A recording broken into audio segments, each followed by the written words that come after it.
Hello guys, आज की जो हमारी क्लास होगी वो हमारी मैथ की क्लास होगी।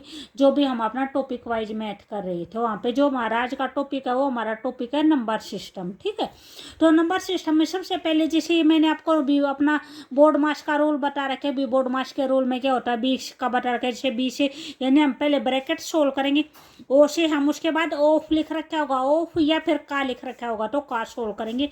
उसके बाद डिवीजन है, एम से मल्टीप्लीकेशन है, ए से एडिशन है और एस से सब्ट्रैक्शन है। ठीक है, कोई भी क्वेश्चन हो गया, हमें जो भी कोई भी इक्वेशन दे रखी होगी तो इस इक्वेशन को सोल्व करते टाइम हमें अपना बोर्ड मास का रूल फॉलो करना होगा, तभी हमारा आंसर होगा वो ठीक आएगा। ठीक है, उसके बाद ये हमारे कुछ फार्मूले दे रखे हैं। जैसे ए प्लस बी का होल स्क्वायर दे रखे हैं, A square plus B square plus 2ab। A minus B का होल स्क्वायर होगा तो A square plus B square minus में 2ab आएगा। ठीक है, सिर्फ दोनों में यहाँ पे ही साइन के अंदर डिफरेंस है। ठीक है, ये फार्मूले मैं आपको जो भी टेलीग्राम का लिंक है जो नीचे दे रखा है वहाँ पे मैं आपको ये फार्मूले शेयर कर दूंगी। उसके बाद हमारा नेक्स्ट दे रखा है, जैसे यहाँ से भी हमारा क्वेश्चन आता है, ये हमारा दे रखे है भी पहले प्राकृतिक संख्याएं। तो प्राकृतिक संख्याएं और क्या होती है, पूर्ण संख्याएं। प्राकृतिक संख्याएं क्या होती हैं, जो संख्याएं हमारी 1 से स्टार्ट होती हैं, 1 2 3 4 और इन्फिनिटी तक जाती हैं। ठीक है, तो वे हमारे क्या हो जाएंगे, प्राकृतिक संख्याएं या नेचुरल नंबर होते हैं। तो जो नेचुरल नंबर होते हैं प्राकृतिक संख्याएं, तो उनको हम क्या लिखते हैं, कैपिटल एन से लिखते हैं। और सेकेंड है पूर्ण संख्याएं। पूर्ण संख्याएं क्या होती हैं, जो संख्याएं हमारी 0 से स्टार्ट होते हैं, 0 1 2 3 4 कहाँ तक जाती हैं, इन्फिनिटी तक जाती हैं। ठीक है, इनको क्या बोलते हैं, होल नंबर बोलते हैं। और इनकी जो नोटेशन होती है वो क्या होती है, डब्लू होती है। तो यहाँ से हमारा जो क्वेश्चन आता है वो हमारा क्वेश्चन ये आता है, जैसे जो 0 है, 0 हमारी प्राकृत संख्या है या नहीं है, 0 हमारे प्राकृत संख्या के अंदर इंक्लूड है या नहीं है। तो यहाँ पे हमारा आंसर क्या हो जाएगा, नहीं। जो 0 है वो हमारे प्राकृत संख्या नहीं है, वो हमारी क्या है, पूर्ण संख्या है। ठीक है, जितनी भी प्राकृत संख्याएं होती हैं वे हमारी सारे की सारी पूर्ण संख्याएं होती हैं, लेकिन पूर्ण संख्याएं जो होते हैं वे हमारी सारे की सारे प्राकृत संख्याएं नहीं होती हैं। जैसे जो पूर्ण संख्याएं होते हैं, जो होल नंबर्स होते हैं, उनके अंदर तो 0 एक नंबर है जो इसके अंदर इंक्लूड है, लेकिन ये प्राकृत संख्या के अंदर इंक्लूड नहीं है। तो जो सभी के सभी प्राकृत संख्याएं यानी 1 से लेकर इन्फिनिटी तक सारी की सारी जो प्राकृत संख्याएं हैं वे तो होल संख्याएं हैं, वे तो होल नंबर हैं, पूर्ण संख्याएं हैं।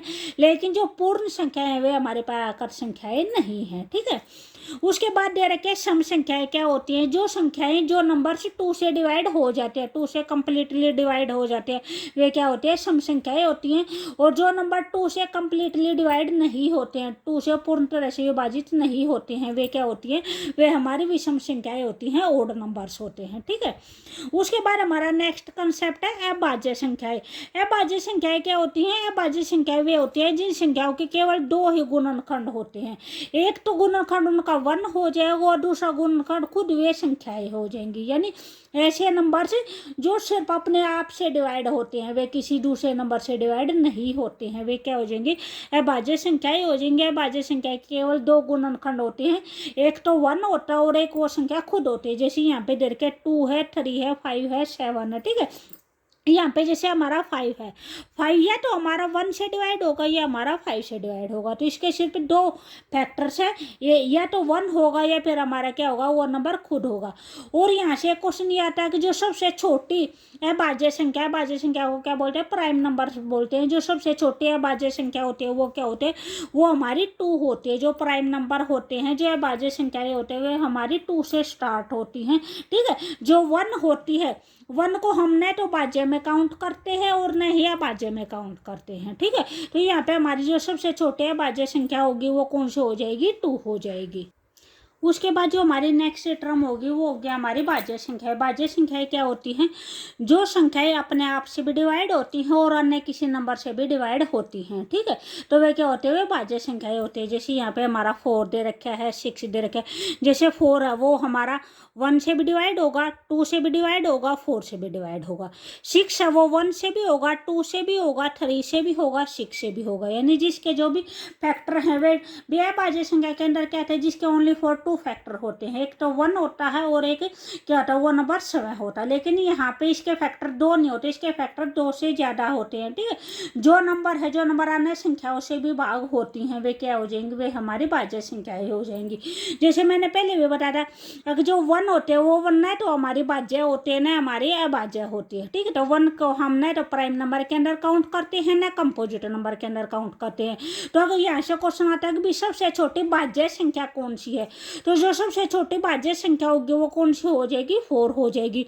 1 है, 2 है, 3 है, 4 है, 5 है, जैसे ऐसे हमारी काउंटिंग होती है। इसमें जो 1 है, 1 को हम किसी के अंदर भी काउंट नहीं करते।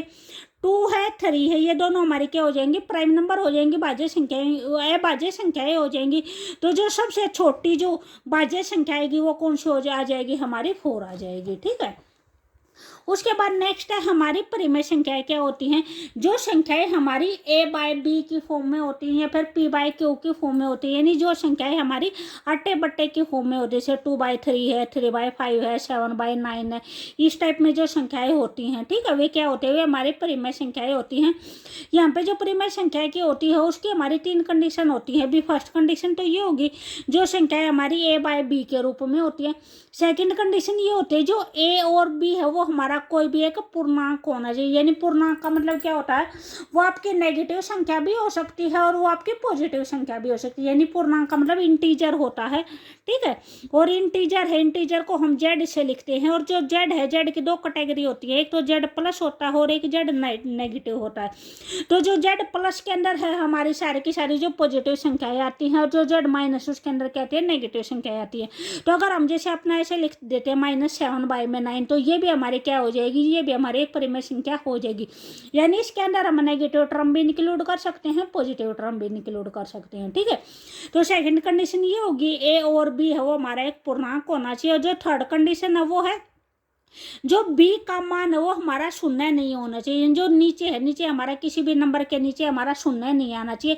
अगर किसी नंबर के अगर नीचे अगर हम शून्य लिख रहे हैं, जैसे हम अगर 7/0 लिखेंगे तो इसका मतलब होता है नॉट डिफाइंड नंबर, यानी इस टाइप का कोई नंबर है वो डिफाइंड नहीं होता है। तो नीचे वाला नंबर है b की जो वैल्यू है वो हमारी 0 नहीं होनी चाहिए, ठीक है। तो वे हमारे क्या होते हैं, परिमेय संख्याएं होती हैं।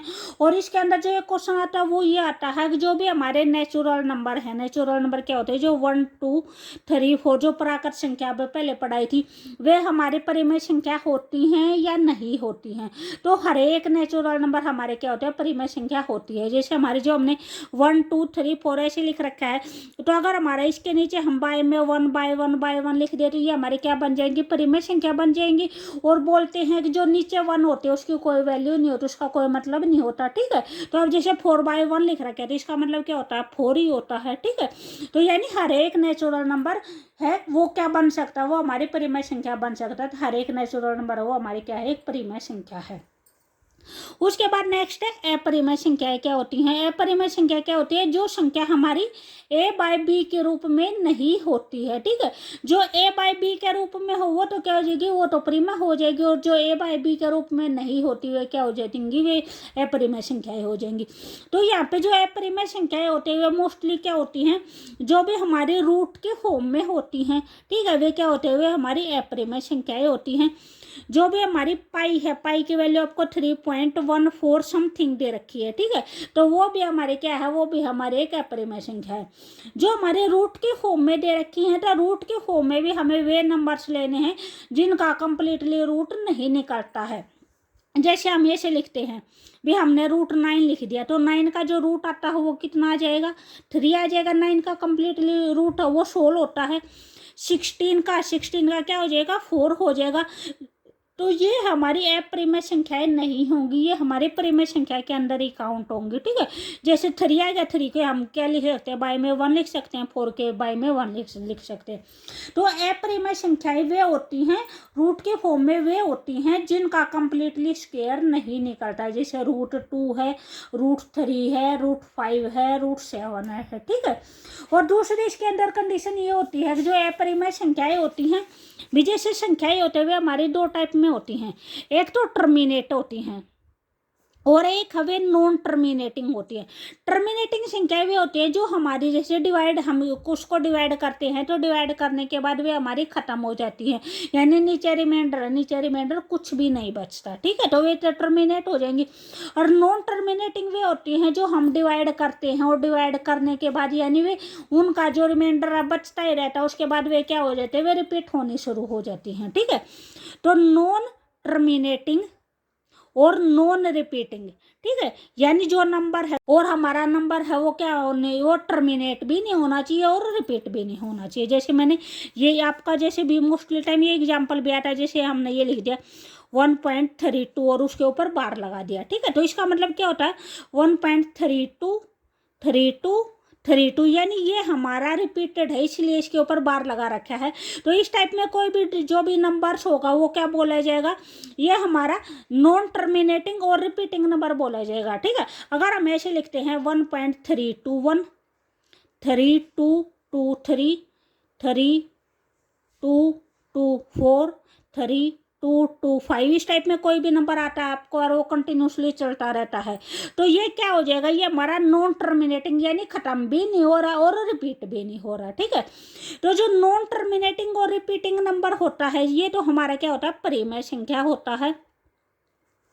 और जो नॉन टर्मिनेटिंग और नॉन रिपीटिंग यानी जो रिपीट भी नहीं हो रहा और जो खत्म भी नहीं हो रहा वे हमारी क्या होती हैं, अपरिमेय संख्याएं होती हैं, ठीक है। तो यहाँ पे हमारा जो भी ये फर्स्ट चैप्टर था हमारा नंबर सिस्टम का, इसका जो हमारा इंट्रोडक्शन है यहाँ पे हमारा इंट्रोडक्शन कंप्लीट होता है। इसके जो क्वेश्चन होंगे वे इसके क्वेश्चन हम कल करेंगे भी। अगर आपको वीडियो अच्छी लगे तो प्लीज़ लाइक शेयर और सब्सक्राइब जरूर करें, ठीक है। Okay bye.